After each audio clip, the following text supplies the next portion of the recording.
This video, we're going to talk about EdPuzzle and all the cool things that it can do. So EdPuzzle is a great thing to use if you want your students to be watching a video and you want to stop them at certain points and ask them questions. So it's kind of a formative assessment on if they're getting what the video is telling them. You can use all sorts of different videos, the ones you create, YouTube videos, any kind of video you can throw into EdPuzzle. So this is what the EdPuzzle page looks like when you first get there. So it says edpuzzle.com. It's pretty simple to go to. Then you just hit login, tell it what you are. I'm a teacher, and then I always sign in with Google. And it's going to say, are you sure this is really you? And boom, there you are. So it will take you to your content page first. I have lots of content here. If you don't have any content, you can easily say that you want to add content.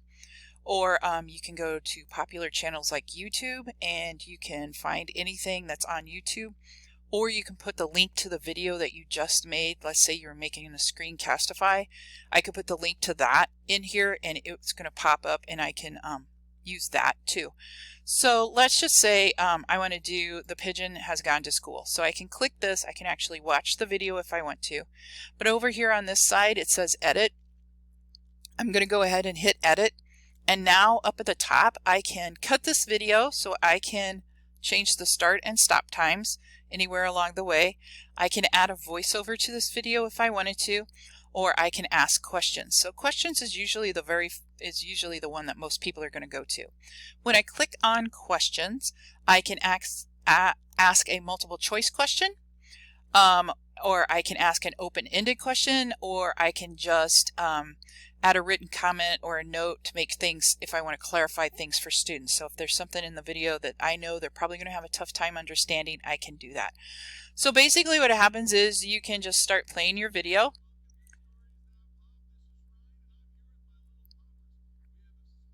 So I can stop it then and I can say, okay, I want to ask a question right here. And I'm going to type my question. So what was this guy's name? Okay, you would ask something better than this, but there you go. All right, and then you hit save. And then you should hit continue. And now I'm going to bop over to, so now the pigeon has go to school. All right, so I can ask something like, what is this animal? And then this is a multiple choice, so I can say, is it a dog? Or I can go cat. Or I can go add another choice. Here's pigeon.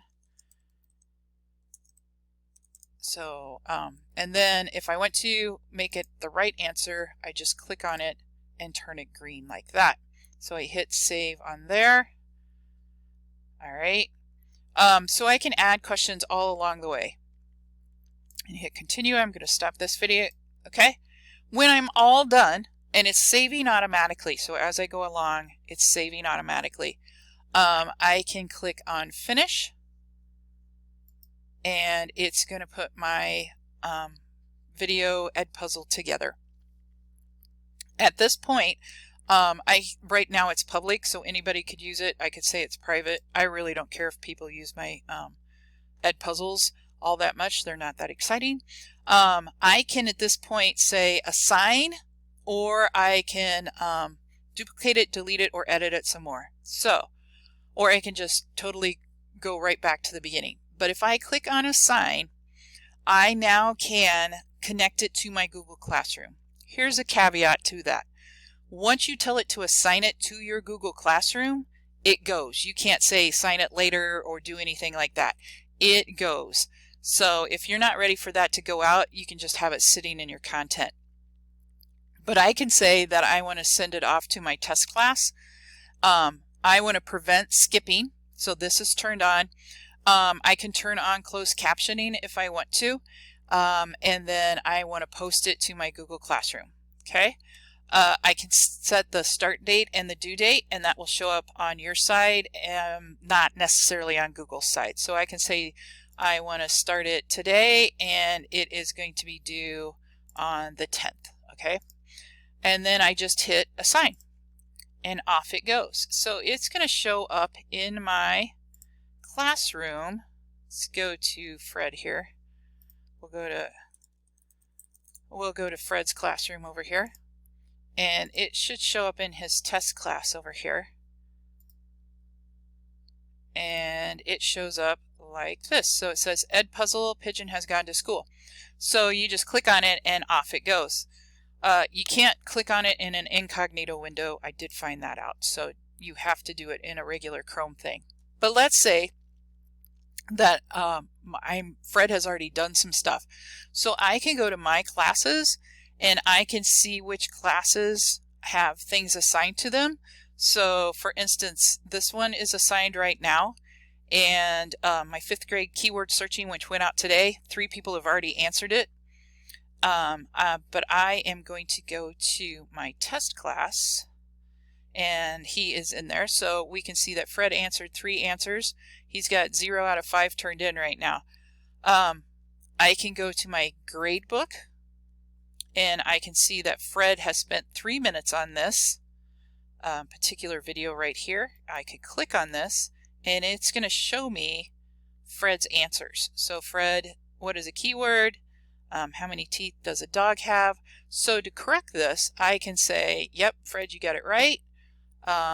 Yep, you got that right. I can add a comment at any point. Or I can say, nope, you didn't get that one right. So he's got 0. And then you can see that Fred hasn't finished at all.